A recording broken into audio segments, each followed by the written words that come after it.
Some breakups haunt you longer because you can't fully blame the other person. Because from your side, you're thinking, but I cared, but I love them. But from the other side, they're living with what your delay actually feels like. That's real. And when that collapses, it feels like more than heartbreak. I think this is where people get confused. Sometimes you're missing who you got to be in their eyes. So when the relationship ends, it's not only the person that disappears.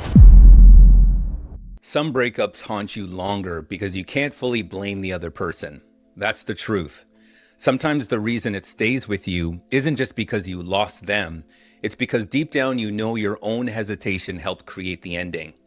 And that kind of heartbreak is brutal because now you're not just grieving them, you're grieving the version of you that showed up too late.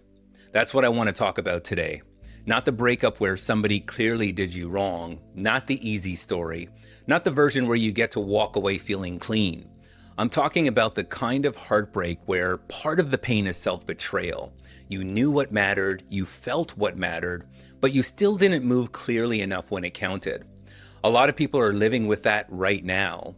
They're saying they miss the person, but that's not the whole truth. Sometimes what they really miss is the future they built in their head. The redemption they attached to that person, the version of themselves they thought they'd finally get to become. And when that collapses, it feels like more than heartbreak. It feels like your whole internal story just got pulled out from under you. That's why some people don't move on, not because they're weak, not because the other person was perfect, because moving on would force them to admit the story is over. And a lot of people would rather stay emotionally attached than face that. That's real. And if you've ever had a breakup where the hardest part wasn't just losing them, but facing yourself after, then this episode is for you. I think one of the hardest things to admit is this. Sometimes the breakup didn't destroy you because you lost the relationship.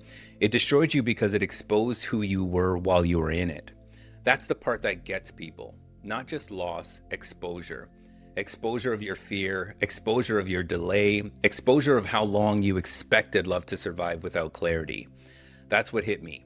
Years ago, I went through a relationship that affected me deeply. I'm not making this episode about every detail because that's not the value here.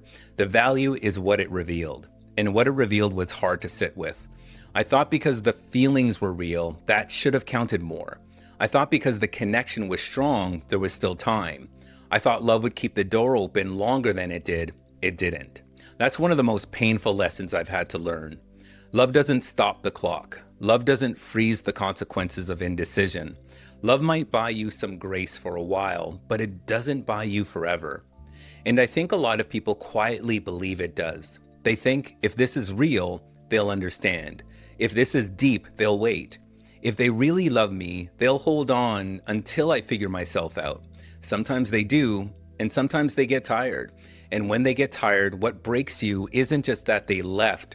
It's that by the time you became clear, your clarity had lost its value. That's a hard sentence, but I think a lot of people need to hear it. This was one of the biggest shifts for me. Love isn't the same as leadership. You can feel a lot for someone and still not lead your life in a way that makes the relationship feel safe, clear, and real. That's the gap. And a lot of heartbreak lives in that gap. We give ourselves too much credit for what we felt and not enough accountability for how we moved. That's real. Because from your side, you're thinking, but I cared, but I love them, but I was trying, but I was dealing with a lot. And maybe all of that is true, but from the other side, they're living with what your delay actually feels like. And delay never feels like care to the person waiting inside it. It feels like doubt. It feels like maybe. It feels like being asked to keep investing in something that still doesn't know what it wants. That's exhausting. It's like standing outside a house where somebody keeps saying, come in, I'm opening the door, but the lock never turns. At first you wait, then you stay hopeful, then after a while you realize you've been standing in the cold listening to promises. That changes how people feel, and I think that's what a lot of people miss. They judge themselves by intention. The other person experienced them through delay. That gap matters because a relationship can survive difficulty. What it struggles to survive is chronic uncertainty. This part is hard on the ego. Sometimes they did love you. They just got tired. Tired of hoping, tired of waiting, tired of trying to make sense of mixed signals. Tired of giving emotional energy to a future that never fully arrived. That doesn't mean you meant to do that.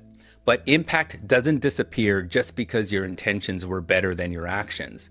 That's one of the hardest truths in relationships. Sometimes people don't leave because there was no love. They leave because loving you started to feel expensive. That line matters. Because if you tell yourself they never cared, you get to protect your pride. But if the truth is they cared and still walked away, now you've got to face what your inconsistency cost. That's where the real heartbreak begins, because now it's not just I lost them, now it's I helped create the conditions where they stopped believing in us. That's painful. And the worst part is, sometimes your urgency only shows up once their hope is gone. That's the loyalty trap. You assume the bond is strong enough to survive your delay because they've been there, because they love you, because they understand you, because they've kept showing you. So you treat their loyalty like a cushion until one day it isn't.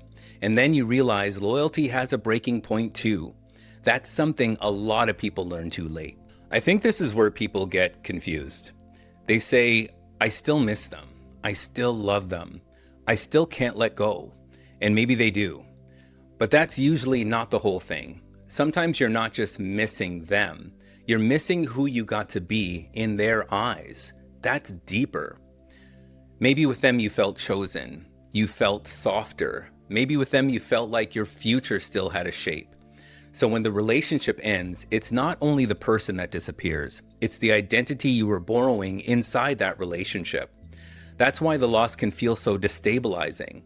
Not because they completed you, because part of you stopped standing on your own and started standing in how they saw you.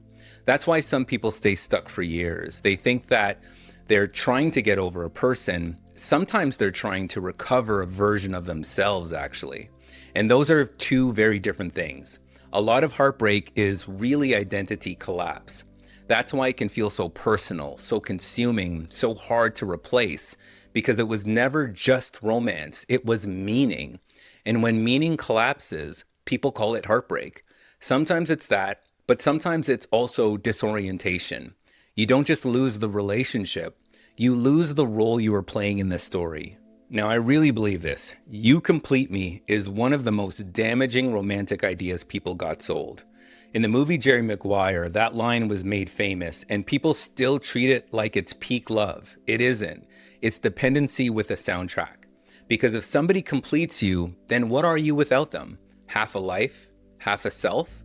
A person waiting to be finished? That sounds romantic until the relationship ends. Then it feels like collapse. Because if they were carrying your wholeness, then of course losing them feels like losing yourself. That's the trap. A relationship should add to your life. It shouldn't be the thing holding your life together. But a lot of people don't realize they've built it that way until it breaks. That's when they find out that they weren't just attached to the person, they were attached to what that person was doing for their identity, their worth, their hope, validation, their future, their proof that life was finally going to work out.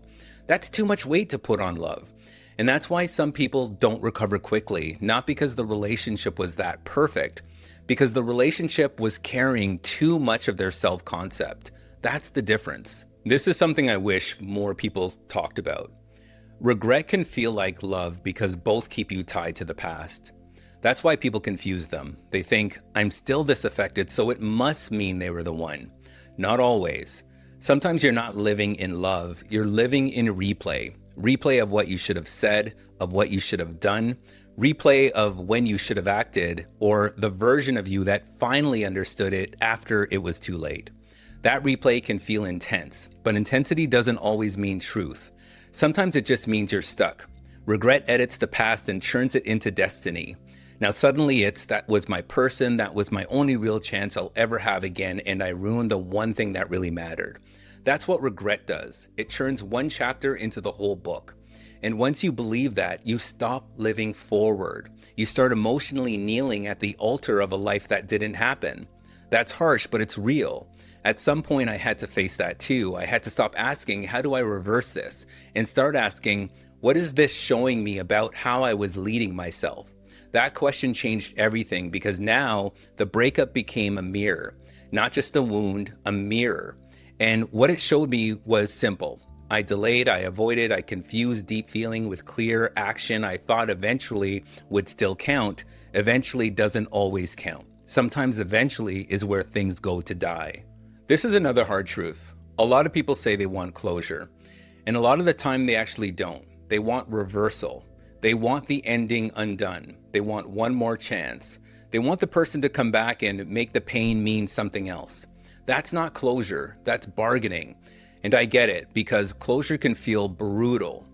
Closure means accepting that the story you were emotionally living in is actually over, and that's hard, especially when part of your pain is guilt, especially when part of your pain is knowing you would do it differently now, and especially when part of your pain is becoming ready after the timing already expired. That's why people stay attached, because attachment lets them keep the story open. If I still think about them, if I still have hope, if I still replay it, then maybe the story isn't fully dead. But that's also how people stay trapped, because healing usually begins where fantasy ends. And fantasy doesn't just mean imagining the person back. It also means imagining that if they came back, everything in you would finally settle. That's the lie. Because even if they came back, you'd still have to face the version of you that created that first ending. That's the work. Not just getting them back, becoming someone different if love ever shows up like that again. Now, I don't think bouncing back means becoming cold. I don't think it means pretending you're over it. And I don't think it means finding somebody new just to prove you're wanted. To me, bouncing back means this. You stop building your future around somebody else's return. That's it. That's the shift. Because as long as your emotional world is still organized around whether they come back, you're not rebuilding, you're waiting. And waiting can look productive on the outside. You can work, you can go to the gym, you can post quotes, you can date casually, but inside you're still paused, still measuring your life against a story that already ended. That's why healing is deeper than distraction. Healing is learning how to hold your emotional weight again, not perfectly, not all at once, but enough that your worth, your peace, and your direction aren't hanging off of one person's decision. That's wholeness. Not the movie version, the real version. The version where love adds to your life, but your identity doesn't collapse when love leaves. That's the kind of strength I think people actually want. Not numbness, not detachment, ground. If you're in this kind of heartbreak right now, here's what I want to say. Don't let regret become your identity. Let it teach you, let it expose you, let it humble you, but don't build a home there. Because one of the most dangerous things people do after a breakup is turn the loss into proof. Proof they blew it, proof they missed their person, proof they always ruin things, proof they'll never feel that way again. That's what pain says when it wants to become permanent. Don't believe it. Sometimes what a failed relationship gives you isn't another chance with that person. It gives you a clear relationship with yourself. A clear understanding of what your fear costs, a clear understanding of what delay does, a clear understanding of how easy it is to want something and still fail to lead yourself toward it. That matters, because if you really face that, then the breakup becomes more than a wound. It becomes a turning point, not because the pain was beautiful, not because losing them was worth it, but because it forced you to stop drifting through your own life. And maybe that's what some people need to hear. Some breakups don't just break your heart, they break the illusion you were living in. And that can be the beginning of something more honest. So no, this episode isn't really about one person from my past. It's about the kind of heartbreak that forces you to face yourself. The kind where the pain isn't just loss, it's self-confrontation, it's hidden guilt, it's identity collapse, it's becoming clear after it stopped mattering. That's why some breakups haunt people. But even that kind of heartbreak doesn't have to become your whole life. It can become the moment you finally stop waiting to become who your life requires. Maybe that's the real shift. Maybe healing starts when you stop asking, how do I get over them? And start asking, what did this loss reveal about the way I've been leading myself? That's when something changes. That's when the story stops being only about heartbreak and starts becoming about self-leadership. Thanks for listening. If this hit something real for you, share it with someone who's still carrying a breakup that exposed more than just loss. And if you're into conversations about change, identity, regret, and the truth people usually keep to themselves, subscribe. That's what we're here to do.